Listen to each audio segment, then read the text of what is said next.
So the next game that I want to tackle is Tic-Tac-Toe.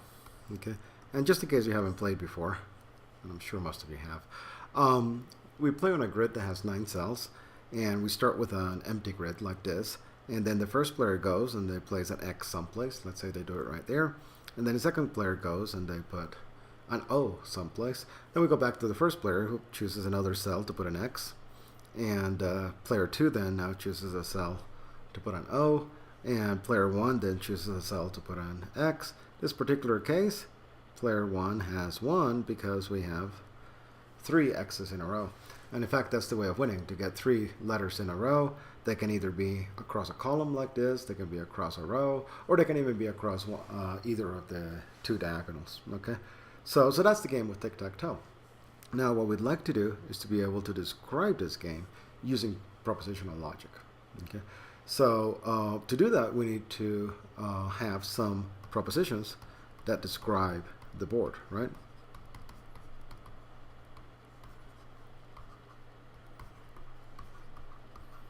So here's the plan, right?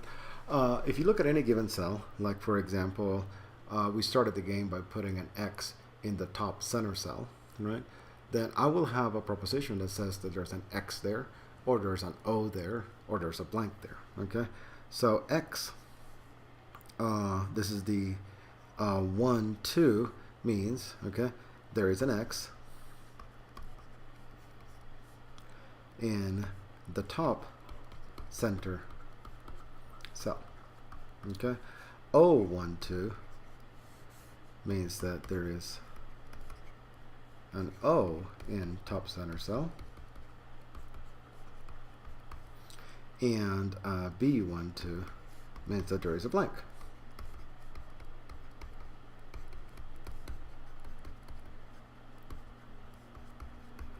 Just to make sure we're all on the same page, 1, 2, that is because we're in the first row, second column.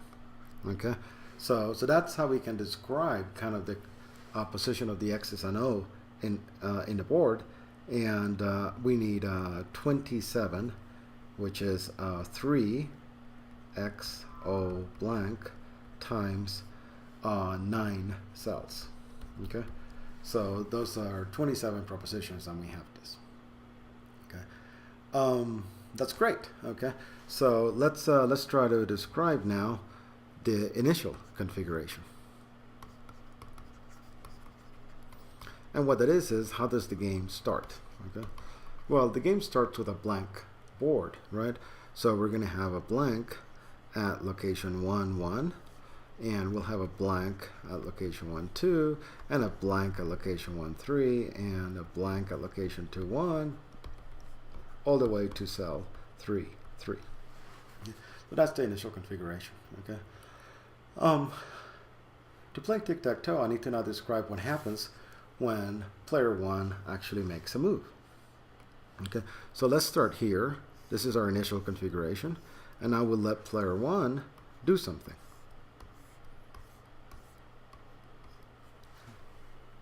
I hope you realize that I got a problem. I kind of painted myself in a corner, didn't I?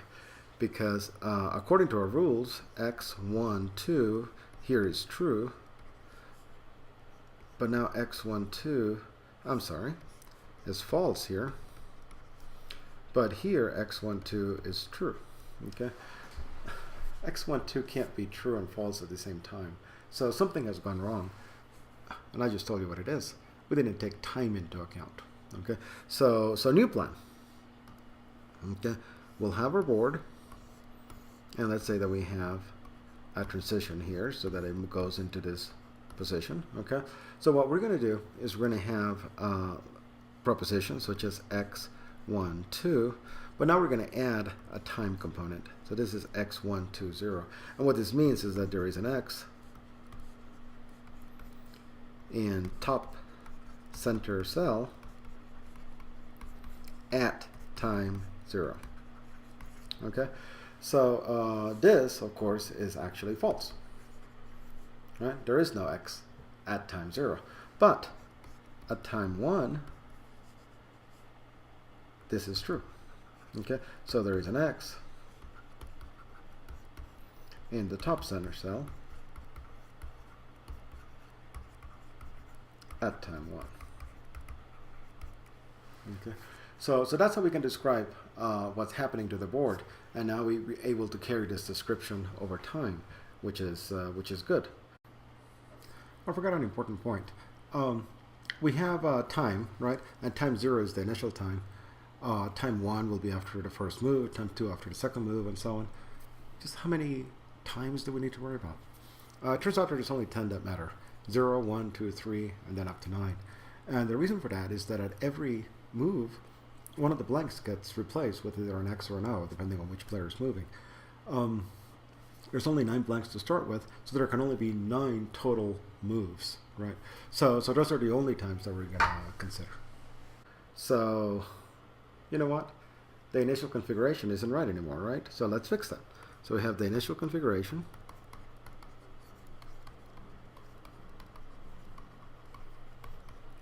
And the initial configuration has something like this. There is a blank in the top left cell at time 0. And there is a blank in the top center cell at time 0, and in the top right cell at time 0, and in the center left cell at time 0, and etc. all the way out to the bottom right cell at time 0. Initial configuration is all about what's true at time 0, so this is perfect. Okay. What else do we need to do? Okay. Well, we need to talk about the legal boards. Okay. And really what I mean here is kind of representation. You remember from rock, paper, scissors that we couldn't have A choose rock and paper, right? You know, had to commit to one of the choices. Same sort of thing here. Any given cell can only have an X or an O or a blank, okay? And you must have one of those, right? And this is true at any given time. So what does this requirement look like? Well, let's pick a particular cell. I'm going to pick cell 2, 3, which is the center right cell. Okay, and I'm going to pick a time, right? And let's say that the time is 7. Okay, so what must be the case is that at that time, this cell must either have a X, an O, or a blank. So we'll say that X237, that means there's an X, or there's an O, or there's a blank. That must be true, right? What must also be true is that there can't be more than one of those, right? So let's say that as well, okay? It is not possible that X237 is true and O237 is true, okay? Because that would mean that there's an X and an O at the same time. I'll put brackets so that we're clear that where the not goes. There's other things that we have to disallow. You can't have an X at that position and a blank at that position. And you can't have a blank and an O, right?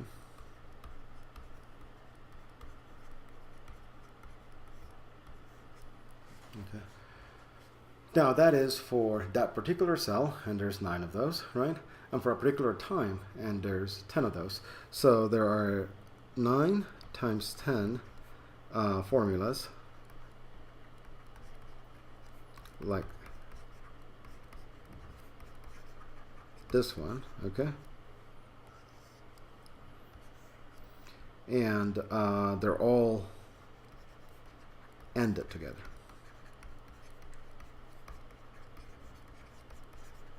Okay, I have to end them together because that's just a rule that must be true for each cell at each particular instance in time. Okay. All right. So we know the initial configuration. We know the legal boards. Now let's talk about the moves, right? So what actually is a legal move?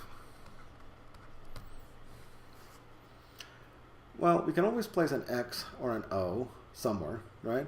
But that has to be a blank, okay? So those are the only legal changes. Everything else has to stay the same, right? So let's try to capture that, okay? So let's suppose that there's an X in the center right cell at time 7, okay? So what do we know from that? Well, there's not a blank. that means that at time 8 there must also be an X at that position. Okay? And I'm going to have 9 cells. Okay? And there are 10 time slots, right? So does that mean that there are 10 of these formulas? No, there's actually only 9 of these formulas.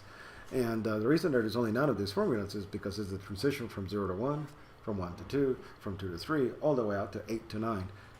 It's only 9 transitions between 10 time slots. So we have 9 times, right? Transitions. So this gives me a total of 81 formulas. Okay. It could also be for O's, right? And so we'll take that times 2, and that's equal to 162 formulas. And this is because of the O's. Okay. All right. And what do I do with all those formulas? Well, all of those have to be true at every single point in time, so these are all ANDed together.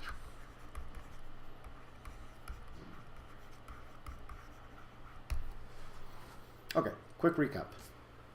We have propositions that tell us what a board looks like at any given time.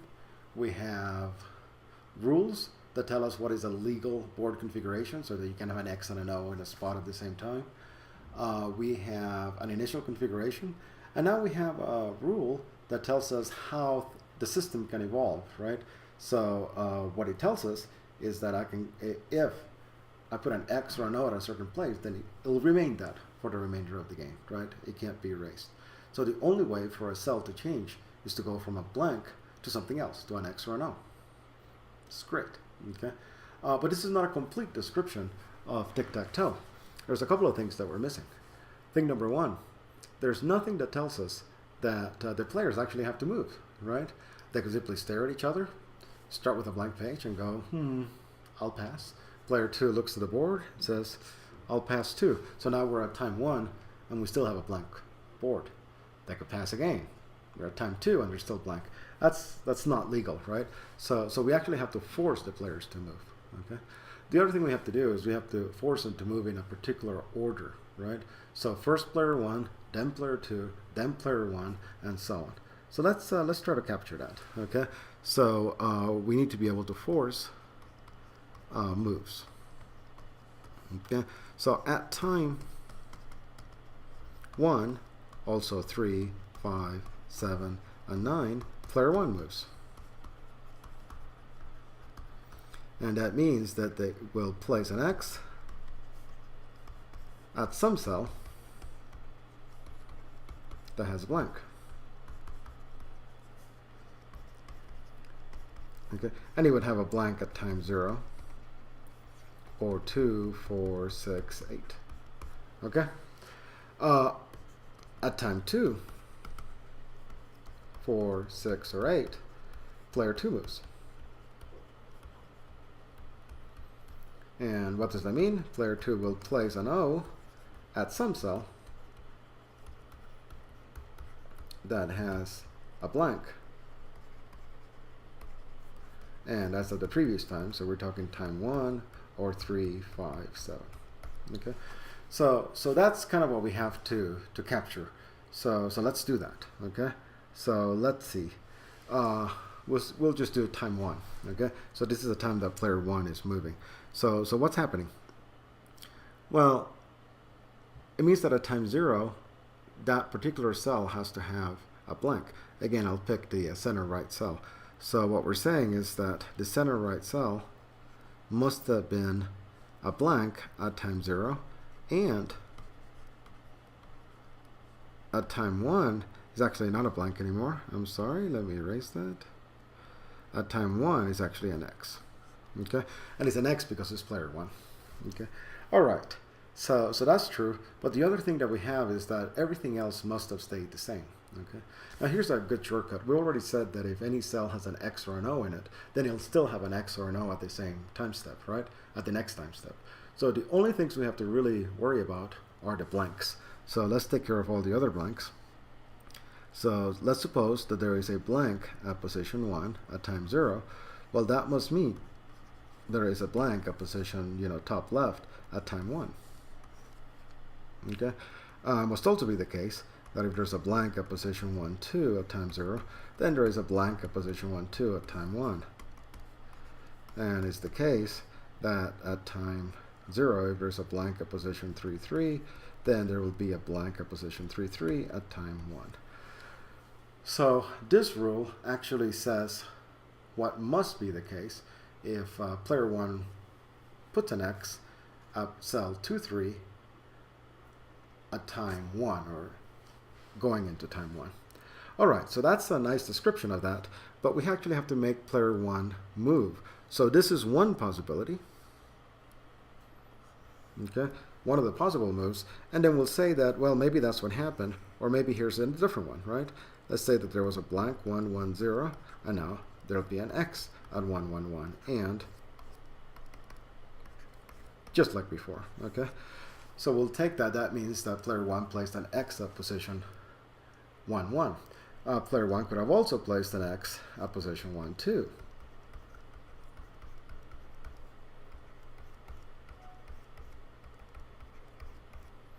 Okay, and so on. Right? There's 9 possible moves that player 1 could have made. Okay, that is player 1, time 1. So we'll have a very similar statement for player 2 at time 2. We'll have a very similar statement for player 1 at time 3, and so on. Okay, so that actually means that some move must be happening at each time. Okay. All right. We've almost got tic-tac-toe. One thing that we don't have is a winner. Okay, so again, I want to be able to describe player 1 wins. Okay, so what does that mean? That means that there is either a row or a column or a diagonal that is all X's, right? And let's pick time 7 again. Okay, so this is at time 7. All right, so there is an X in the top. And there is an X in the next. That was a little too big, wasn't it? Okay. In the top center, and there is an X in the top row right at time 7. Okay. So if we look at this, this basically just describes this situation. Okay. That's one way player 1 wins. They can win different ways.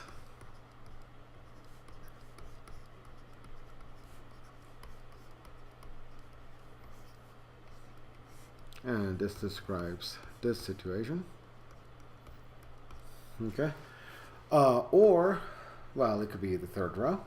It could be the first column. It could be the second column, the third column, and the diagonals, right? So this will go all the way out to, we'll end with the diagonal that goes from row 3, column 1, row 2, column 2, and row 1, column 3. Okay.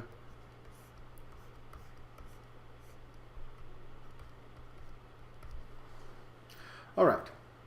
So this describes player 1 wins. There is, of course, a very similar description for player 2 wins. And by the way, we have to take into account times 0, 1, 2, 3, all the way up to 9. You can take a little shortcut here. You're obviously not going to win at time 0. You're not going to win at time 1. You're not going to win at time 2 or time 3. The earliest you can win is what, time 5? Okay. So we actually don't have to have one of these for every time slot, but I would, just because it's easier, right, to make the specification. Okay, so let's put it all together.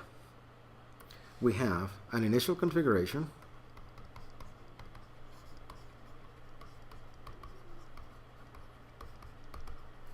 and we need a description of legal boards.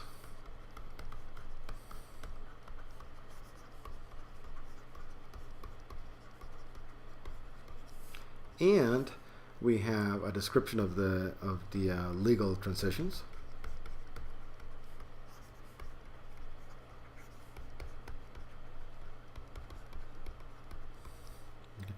And we have a rule that forces play. And we have a rule that describes A wins.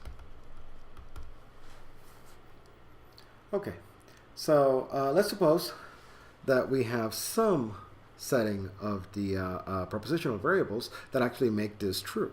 Okay, so for instance, we might have that B110 is true, and X111 is true, and let's say X223 is true, and so on. Okay, so what can I do with all these propositions? Well, actually, if you look at them right, what they're doing is they're describing a game of play in which player 1 won, right? Starting from a blank board to the first X that gets played, the first O that gets played, and then X and O and X and O until somebody wins. So we can actually extract the entire game from these propositions, which is really kind of cool, isn't it? Okay. You may have seen this, but it turns out that our description isn't quite right yet. Okay, there is one bug remaining.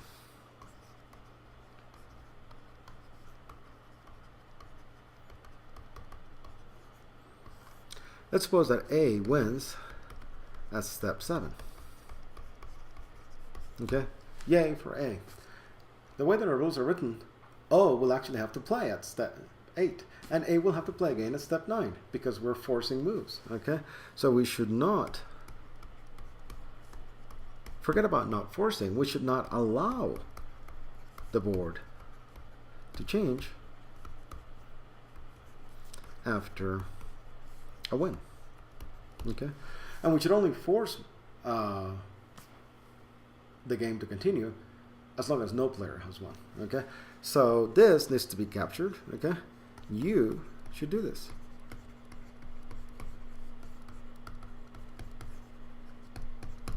Now, there's a lot of propositions that you would have to specify. So I don't necessarily want you to give a whole solution. I want you to be able to describe what we're going to do to the formulas that we developed to actually come up with a solution.